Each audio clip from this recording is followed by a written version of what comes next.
It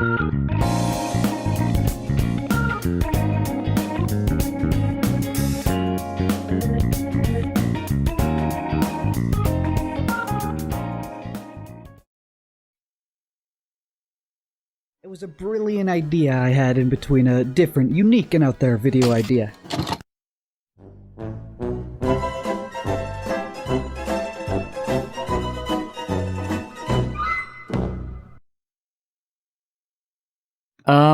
Well, I never expected I was going to finish this video, but here we are. Like I always say, I never leave off on a loss. Okay, but seriously, thank you all for the support in the last one. I never thought a shitpost about two of my favorite characters would resonate with people so well, but I'm glad it did, because it means I can continue these silly videos. So here's that little different, unique, and out there video idea I was talking about.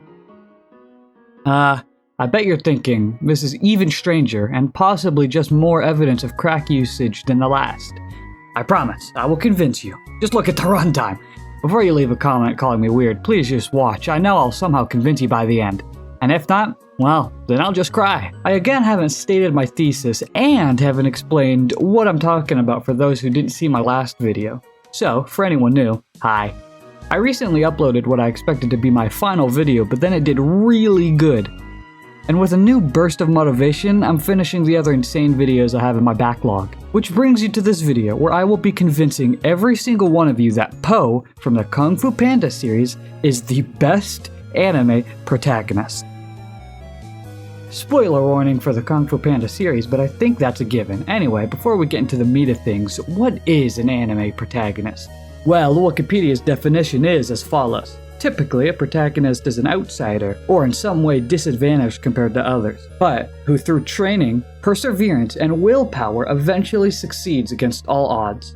Wikipedia, while a great source, isn't enough for everyone. So with some deeper digging, we can find some universal qualities these protagonists have. From the Superpower Wiki, we can see 3 universal traits that link to all protagonists. Innate, Insight/Resolve, and Spirit/Persistence. Innate being any trait, gift, or possession that makes someone a born winner, whether they're aware of it or not. Insight/Resolve is a belief or faith that remains correct and unshakable, and has more value even than the believer's life. And Spirit/Persistence is a level of vigilance, competitiveness, and willpower which overcomes the impossible just by trying harder. There is so much more to an anime protagonist, but I think this is enough for now. Just don't look into it anymore as we go talk about the plump panda himself.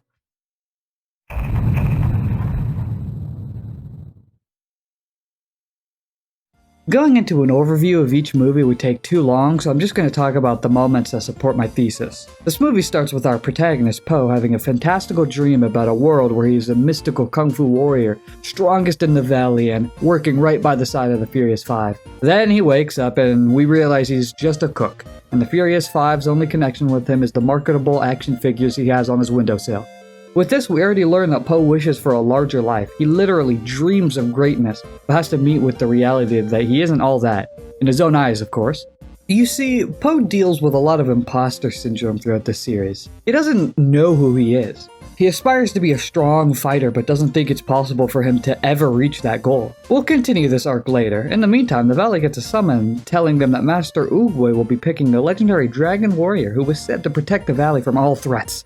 Also, Shifu gets a vision of a horrid warrior coming to wreck the valley, but let's not worry about that! Po, a big kung fu nerd, is beyond excited to witness the Dragon Warrior's awakening. He rushes towards the kung fu fanatic life, but gets stopped right in his tracks by his dad, the restaurant owner, asking his son to start his journey as his successor to the restaurant by lugging a noodle cart up to the Jade Palace where the celebration is commencing. Po tries his hardest to tell his father that this isn't the path he wants to head down, but he just can't do it. He can't say it to his face. He defeatedly carries the cart towards the base of the stairs and realizes the impossible task of hauling it all the way up in time. An undisclosed but large amount of time passes and we see Po only made it up a few steps, not being able to get the entire cart up in time to see the celebration. So he ditches the cart and decides to run out by himself to catch the show, choosing the life he wants. But he doesn't make it in time and the door is shut right in his face. Ouch. Well, our pudgy panda friend doesn't give up so easily and he tries to get in by any means necessary. His last attempt goes up in flames and his father catches him ditching the noodle cart. He then admits to his father that he has a different dream, but his father just ignores it thinking it's a fantasy, denying Po his own destiny. However, as fate has it, the fireworks under Po ignite and send him straight into the festival, right in front of Oogway's hand as he picks the Dragon Warrior. And with that, Oogway senses the innate power and abilities within Po, and feels that fate has set him right in front of everyone to be revealed as the Dragon Warrior. I bet most of you have watched this movie and realized Oogway isn't dementia-ridden here. Po was no accident being put right in front of him. But no one else believes that at first, not even Po. We see as he tries to get accustomed to the new life that he's wanted forever but feels so out of nowhere. Shifu, Tigress, and the rest of the five try to get him out of there, whether it's panic at the impending doom of Tai Lung or thinking about Po's safety. We see on the first days of training that Shifu desperately wants to get Po out of there. He pushes him to his limit and makes him know how unwelcomed he is, making him believe he is not and could never be a Kung Fu warrior. No matter how many times Oogway tells Shifu to trust in Po's abilities and believe he is the Dragon Warrior destined to defeat Tai Lung, Shifu doesn't budge. He looks at Po and just sees a fat, nerdy panda. His biases and fear stop him from trusting in his master, only trying to remove Po by any means necessary, creating a harmful environment for him and the other students. We then see the effects of Shifu's ignorance, as the very message he sends to warn of Tai Lung gives him a way to escape, heading straight for the valley and the legendary dragon scroll he believes is his, the destiny Shifu raised in him. This is where a lot of Shifu's callous and stubbornness comes from. He doesn't want to open himself up to his new students or believe in a dragon warrior again after what happened to Tai Lung, the student he raised and saw as a son, teaching him that one day he would be the dragon warrior, only for it to be denied and leading to Tai Lung lashing out and trying to take the scroll for himself, forcing Oogway to step in and stop his tirade. It leaves Shifu heartbroken. After hearing the sudden news of Tai Lung's escape, Shifu frantically approaches Oogway, desperate for an option to stop Tai Lung before he destroys the valley. Oogway just tells him to trust in the Dragon Warrior, believe in his abilities, and teach him as a student. But Shifu is still stubborn, not believing in Po and by extension not believing in Oogway. Shifu pleads for Oogway to take care of Tai Lung like last time, but alas, Oogway's time has come. He leaves his student, his friend, with his staff and trusts he will do the right thing, and falls onto the right path. After this heart-wrenching, yet beautiful moment, Shifu approaches Po, Tigress, and the rest of the five, telling them about Tai Lung's return and Oogway's passing. They ask what they must do, but Shifu says it isn't their destiny to fight. It's Po's. Finally acknowledging Po's destiny, yet not accepting it. Exemplified by the fact that Po dipped the minute he heard Tai Lung's name. We see Shifu stop Po as he's running out of the palace, trying to escape his own destiny. Shifu tells him this very fact, but Po calls out Shifu's hypocrisy. Shifu doesn't believe he's the Dragon Warrior, so why should Po? Shifu refutes this by saying if he knew Shifu was trying to make him run away, why did he stay? Po's response is that he believed Shifu could turn him into something better. He believed that the rough block of marble that composed him could be sculpted into a true warrior by Shifu's wicked teachings. Every bludgeoning, whipping, and bruising that Shifu brought upon him was better than the mundane life that he had down in the town. But now it's gotten too real. He doesn't believe Shifu can actually turn him into the Dragon Warrior. And Shifu doesn't even know how he could. This is the meat of Po's imposter syndrome. He believes that the Dragon Warrior is something he needs to become, transform into. Well, in reality, the climax of the story has him learning that he is the Dragon Warrior. Nothing about him needs to change, he simply needs to accept himself for who he is. Next, we see Tigress and the rest of the five journeying out to take on Tai Lung themselves. Newsflash, they get their ass kicked. We see them cut Tai Lung off at a bridge, chat for a little about the new supposed Dragon Warrior, then duke it out in a really well animated and choreographed fight. Hell, we even see Tigers do a Kamehameha. Look, that's just like an anime. They have Tai Lung on the ropes, and it looks like they win for a split second, but then Tai Lung pulls out some random bullshit and one taps each of them with his nerve strike. Back at the palace, Shifu wakes up realizing Tigress and the rest of the five have left, not blaming them for doubting in Po. He then searches the premises for Po, only to find him stress-eating in the kitchen. But the place is torn up, holes punched in the wooden cupboards and shelves kicked down, like someone was fighting the kitchen itself. Shifu realizes this and baits Po into showing an amazing acrobatic feat. Simply the promise of food made Po move incredibly fast and perform a perfect split. It's at this moment that Shifu realizes how to train Po. He can't train him like the other students. He needs to train Po in a way that speaks to him. He then takes Po up above the palace, to the training grounds where Oogway himself created Kung Fu. Here we get a montage of Shifu using various snacks to train with Po, testing his reaction speeds, increasing his stamina and strength, and teaching him how to fight. Shifu is warming up to Po and slowly figuring out what Oogway wanted to teach him, but still not there yet. At the end of their training, the Furious Five return, badly beaten and on the verge of death. It is now that Shifu thinks Po is ready for the Dragon Scroll, ready to unlock infinite power. Once they tediously get it down and hand it to Po, he opens it. And it's nothing. It's just a blank, reflective piece of paper. This bewilders them all. They all start to doubt Po again, and even Oogway. They don't believe Po himself can beat Tai Lung. After all, he's beaten all of them before. Instead of risking the valley and its people, they decide to evacuate and leave Shifu to distract Tai Lung. Po depressively heads back to the restaurant, his father welcoming him with open arms and putting his old apron back on. He's officially no longer the Dragon Warrior. As they evacuate, Po's father notices he's down, noticing that his son feels lost and unimportant. Here, he feels it's time to reveal a secret to Po. He tells him the secret ingredient to his secret noodle soup. It's nothing. The soup itself is only as special as you believe it is. Here is where it finally clicks for Po. He doesn't need to transform into a mystically powerful being. He himself already holds that ability.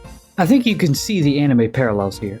If you've ever watched an anime, specifically a shonen, you'll realize how common the message about being true to oneself is, how important it is for a protagonist to believe in themselves and keep fighting till the very end. There's still more to this movie, so let's get to the Shifu and Tai Lung fight.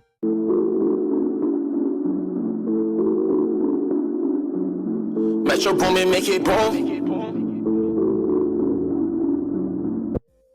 Okay, sorry. We cut to Shifu as Tai Lung stands in front of him. The first time in years they've met. I want you to pay attention to the colors throughout this ending bit and the colors of future movies. It will come back. The sky is dark and cloudy. Lightning strikes down furiously, creating a very sinister and sad aura. Tai Lung and Shifu have an incredibly emotional fight. Tai Lung releasing his pent-up emotions about how he was raised, and Shifu finally telling Tai Lung that he let him down. He promised him much more than he could give. He didn't see the darkness he let fester in Tai Lung's heart, and how sorry he is for that. Tai Lung reflects and considers for a moment, only to snap back to his rageful self. However, just in the nick of time, Po arrives, bringing a bright sunrise with him. The colors switch from a dark sadness to a new hopeful blissfulness. Tai Lung doesn't believe this large panda is actually the legendary Dragon Warrior, solidifying in his own head that he deserves the scroll. Supporting this claim is the fact that he immediately charges Po, and an amazing fight ensues. Throughout this movie, all of Tai Lung's fights have been dark and scary.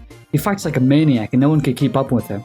Yet, Po does. Even more so, he brings a silliness to the fight that basically destroys Tai Lung's fearful aura. This is identical to the Luffy effect, bringing extreme silliness into a fight and throwing off the evil villain completely. Po and Tai Lung continue their wacky fight and reference numerous moments from Po's training, showing once again that Po, as he is a capable warrior, able to compete with the strongest foe. After this crazy back and forth with the Dragon Scroll, Tai Lung lands an incredible hit on Po, incapacitating him and giving Tai Lung enough time to open the scroll and find nothing.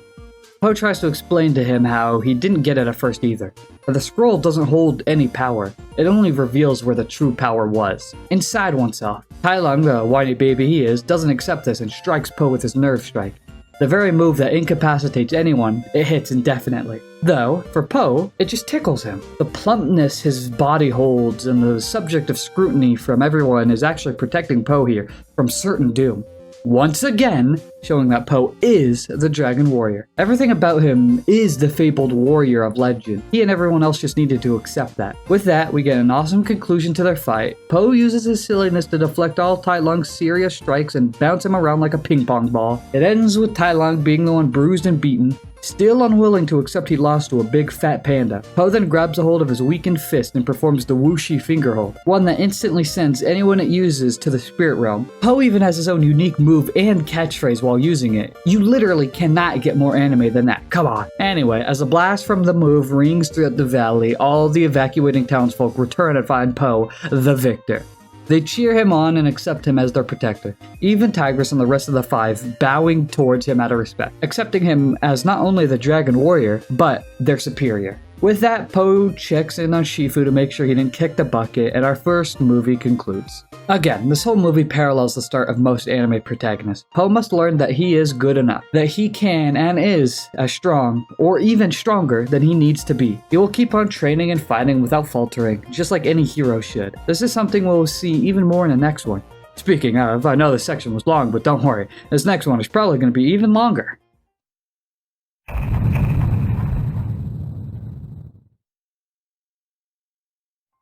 The best Kung Fu Panda movie opens with the story of Shen, reflecting Shifu's path as he tries to defy his own destiny, no matter what horrid actions he must take. And by proxy, we'll learn Po's origin, setting up the main themes about one's past. Then we see Shen building a magnificent weapon, and Po getting up to shenanigans with Tigress and the rest of the five, who have clearly befriended him. Here is also where the backgrounds and colors are really important. Note that all the scenes with Shen are cloudy and basked in darkness, while Po is in a bright, lovely landscape. Again, it will be more obvious later. We then see Po fight to defend a village, and as they fight, he sees a symbol that gives him a nasty vision of his past, leaving him dazed and confused.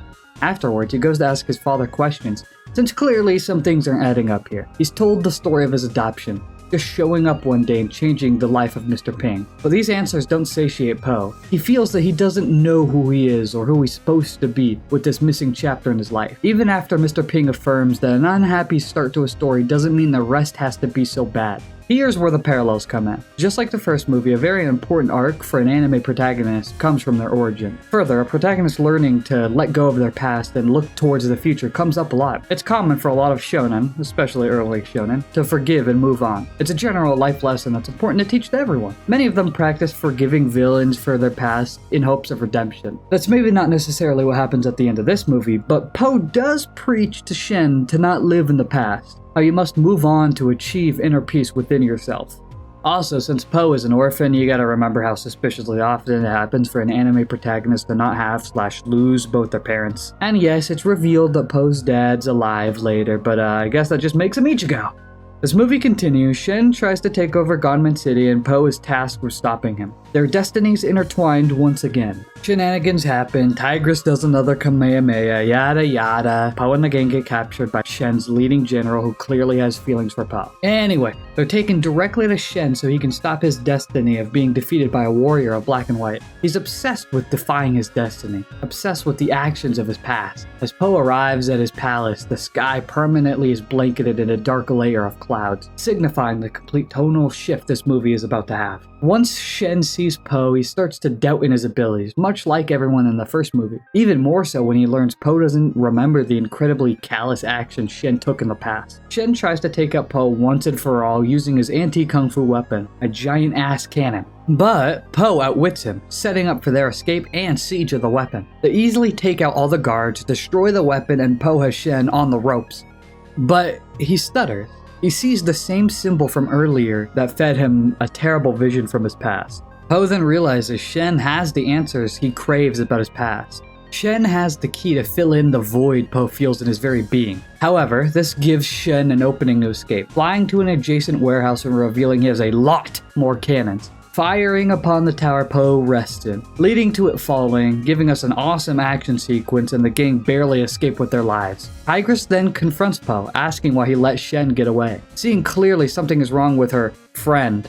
After a light scuffle, he reveals that Shen has the secrets to unlock his past, how important this is to him. And after hearing this, Tigress hugs him, showing that she cares about him more than anyone in the group, trying to show Po that no matter what his past holds, he has such important things in the now. They leave Po behind so he doesn't injure himself while searching for answers. But he goes anyway, foils the Five's quite brilliant plan, and confronts Shen, falling into his trap as Shen lies, saying his parents never loved him, stunning him and setting up for a nasty shot from a cannon conveniently placed behind him. Po is thought to have been killed by everyone, leading to Tigress and the rest of the Five to lose hope and get captured. However, Po hangs on, barely surviving the blast and landing in a river where his buoyancy keeps him alive. A bit of the old plot armor, you could say. He's then found and rehabilitated by Shen's soothsayer. She tends to his injuries in the same place where Po's horrid past happened, giving him the perfect opportunity to fully remember, to let it flow and stop trying to hide from it. And that he does. He remembers the disgusting murder Shen partook in, leading to nearly all pandas being wiped from the face of the earth, leading to Po's mother selflessly sacrificing herself to protect Po.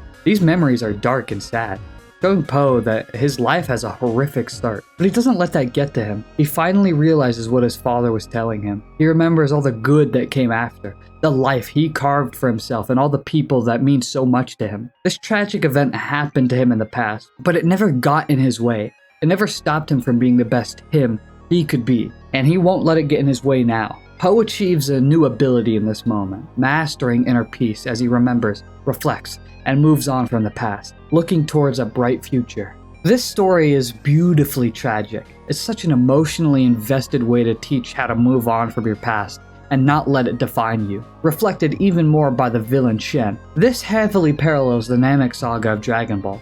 Wild sentence, I know, but just listen. Po is confronted with the past in the same way Goku is when he is told the story by Vegeta. Both come face to face with the person who destroyed their entire race, but they don't let it get to them. They continue to fight as the new version of themselves who didn't let the negative past affect the positive moments they made after, leading to a dramatic climax where the villain's destiny finally caught up to them. Speaking of that, let's continue to the end of Kung Fu Panda 2. Po cuts off Shen's ships as he holds Tigress and the rest of the 5 captive, heading out to sea where he plans to take over all of China. Po brings hope to everyone who opposes Shen, giving them hope once more he will defeat tyranny. Po fumbles around a bit, showing he's still the silly, lovable panda he always is, and frees Tigress and the rest of the 5, leading to them taking on Shen's army of guards and heavily messing with his plans. More fighters appear and it looks like Shen's ships will be destroyed / blocked off, but Shen is too obsessed with his victory. He fires off a cannon straight into the blockade, injuring all the fighters and surely killing a lot of Shen's men. But the ships reach the sea. Shen has won. In the final moments of devastation, Po checks on his wife Tigress, making sure she's okay, then pushing her away from the heat of action. At this moment, Po doesn't give up. He's bruised and beaten, on the verge of losing everything, but it doesn't stop him. His resolve is too strong. He stands against Shen's terrifying army of ships, looking down the barrel of multiple cannons. Shen sees this as Po giving up, telling one of his many ships to fire away. The ball of light is launched straight at Po, assuring his defeat and Shen's victory. However, Po uses his newfound inner peace to catch and reflect the cannonball. The very weapon used to kill, harm, and injure even the strongest fighter, Po reflects with ease. Shen is shocked, appalled, and furious, firing even more cannons at him, yet none of them hit. Po dodges, reflects, and even sends them back, destroying every ship till finally he catches Shen's direct fire and launches it straight back at him, saying his classic catchphrase while doing so. Next, we see the scene I talked about earlier. Po explains how he was able to achieve inner peace, how he let go and moved on. But no matter what he says to Shen, he lashes out and tries once and for all to end Po, leading to his own death as he frees a cannon from its strings, landing right on top of him. Ending the movie with Po achieving a new power, hugging his wife, and heading back home to tell his father what he learned and who he is. He is, and always has been, his son. This movie is a real tearjerker. Even just writing about it and speaking of it right now makes me tear up a little bit. These two sections have the most thematic correlations to an anime protag, which leads to these sections being long. The next one really connects in smaller portions and mostly in the action, so join me in a hopefully smaller section as we talk about Kung Fu Panda 3.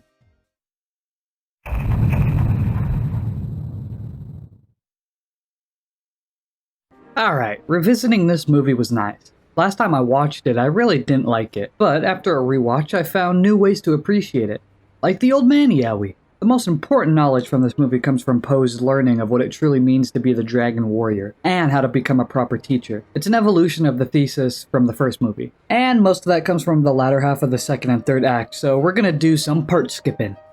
We see Po arrive in the Panda Village, searching for a way to master Chi, the new power of this movie. And he meets all the surviving pandas. Some of them are nice, funny, and one of them sucks. I hate this character. Po is so clearly not in her, but she keeps making advances, like, stop it! Sorry, I let some deep-seated emotions get the better of me there. Anyway, after learning that the villain Kai is approaching the village and Po's real father lied to him about Chi, Po attempts to train and take on Kai alone, without the Chi mastery the legend said he needed. Tigress then confronts him, saying he could never beat him alone. It's then that Po's fathers and the rest of the village approach, saying they will help. It's here we see one of the strongest parallels this movie has. Po learns, the same way Shifu did, that teaching is about leaning into whoever you're teaching's strong suits. Po teaches the pandas of the village how to fight using the everyday techniques they practice, the same way he learned Kung Fu. Kai shortly arrives, launches the Jade Warriors, and they get bombarded by the pandas of the village. They're overwhelmed by the wacky techniques the pandas are using, and Po gets a jump on Kai while he's distracted. He tries to finish the fight by using his legendary technique, the whooshy finger hold, even saying his catchphrase. But it doesn't work, since Kai's already a spirit. To Po's horror, him and Kai engage in fisticuffs, and Po is left beaten. Kai is threatening to take his chi and all the people in the villages, even in the face of complete defeat. Po doesn't give up. a trait you can probably attribute to every anime protagonist. Po gets up and thinks of a new plan, sacrificing himself to save everyone. He grabs hold of Kai and kills himself using the whooshy finger hold, sending the both of them to the spirit realm. Po is so selfless, ready to sacrifice himself to save everyone, like a truly pure-hearted hero. However, this isn't the end of Kai. He can still beat and take Po's chi to get back to the mortal realm. And an important part of Kai is the fact that he's so much stronger than any villain from before. He has the power to move entire continents and Po just cannot keep up. He's about to lose it all, but the people back in the village share their chi and wonderful memories Po gave them, the purpose he helped a lot of them find. Their chi flows throughout Po's body, giving him the biggest power-up in the entire series. Po is able to master chi and realizes what he is. He isn't just the dragon warrior, he isn't just a teacher, he isn't just one thing. Po is all of them. With that, he makes a giant dragon, coated in gold, and proceeds to whoop Kai's ass. Literally throws him through mountains, doesn't let him land a hit, and even destroys his weapon, finishing him off by feeding him all the chi he has, destroying Kai's spirit entirely. Po strikes a familiar pose while doing so if you know that. Alright, I'm sorry, but the comparisons are just too apparent in this fight. Once Kai is defeated, Po gets to talk to Oogway again after so many years. Oogway is proud of the warrior he's become, the warrior he knew he was going to become. It's here that Oogway reveals that when fate placed Po right in front of him, he sensed the innate chi he had, able to connect Kung Fu from the past and bring it into a bright future. So, he does. Everyone is turned back to normal, Po returns to the mortal realm, master chi, and teaches these powers to all his new students.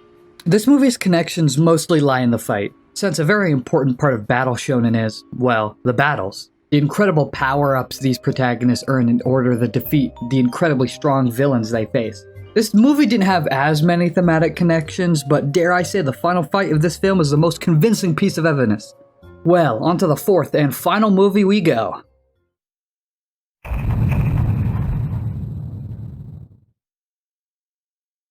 I haven't watched this movie, and I don't plan to.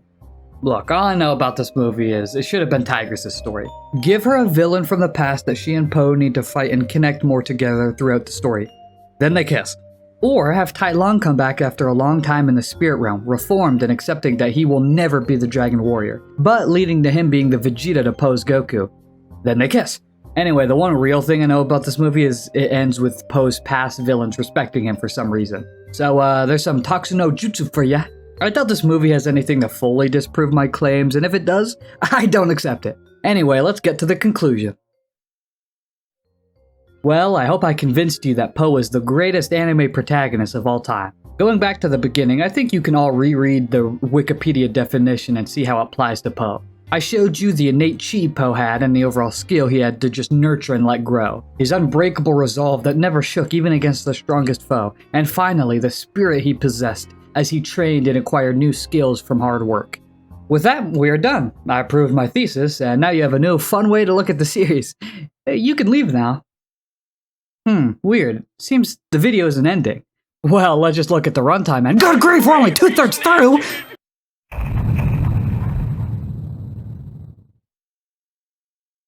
So, I lied. You got clickbaited. Of course Po isn't the best anime protagonist.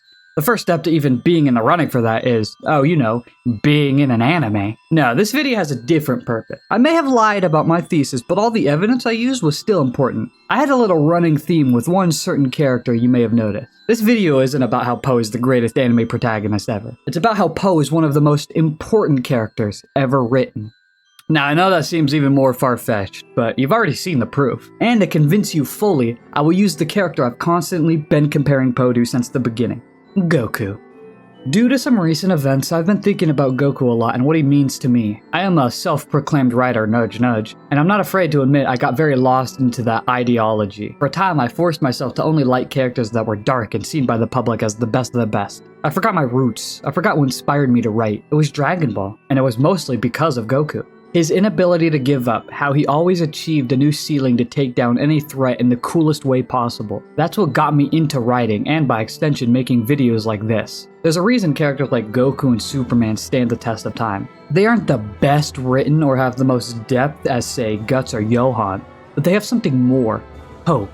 Goku is a character who never faults from his ideology. He never gives up or taps out no matter what impossible challenge is in front of him. There is so much to Goku, so much to love and appreciate. He's a character that's hard to dislike, even being shown in the series with how often he sees the good in his villains and have them turn a new leaf. His love of fighting and training is damn near the most inspirational feat put on paper. Watching Goku keep fighting and improving can help motivate anyone with any task. There's even a cool factor to this as Goku learns new flashy techniques that help him defeat the antagonist he's up against, always pushing himself and whoever he's fighting to the limit. But Goku also has a lot of emotional depth to his fights, like his fight against Frieza, the evil tyrant who massacred his entire race simply because it was foretold they'd stop his evil plans, leading to Goku fighting against him years later, set on this journey by Frieza himself, without any memory of the past, beating him in a climactic battle, fighting as himself and not letting the past get in his way, even sparing him for a moment, showing how much he's grown and moved on. Goku is a master in his field, having Ki fully mastered and even teaching it to a new generation of fighters to continue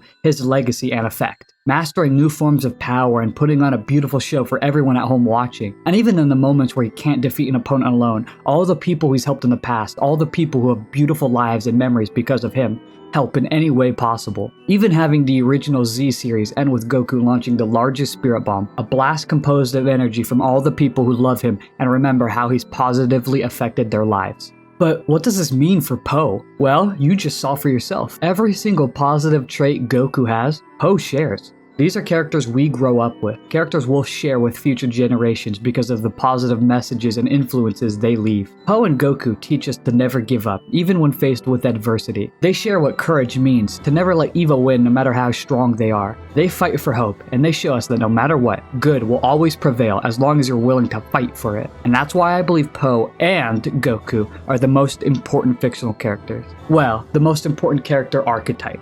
They might not be the best written or have the most depth, but they inspire those types of characters to be made. And I think that effect, plus everything else, makes them much, much more important. Well, I hope you enjoyed this video, for real this time. This one had a lot of depth to it, and I think I love making things like that. Silly premises that have a sweet emotional core to them. I know this took a while to make, but I had to get my bearings straight after expecting to never make this. The next one should be just as wacky and come out faster. If you want updates, my Twitter account is probably the best place. I tweet very often, so just make sure to respond to one of my tweets asking where the next one is. If you put me in a precarious place in the public eye, I'm sure I'll respond. Also, I'll be having semi-frequent updates on the community tab and behind-the-scene views on my Patreon. It's only $1 a month, so make sure to check it out. Besides that, subscribe, like, and have an amazing day. Bye-bye!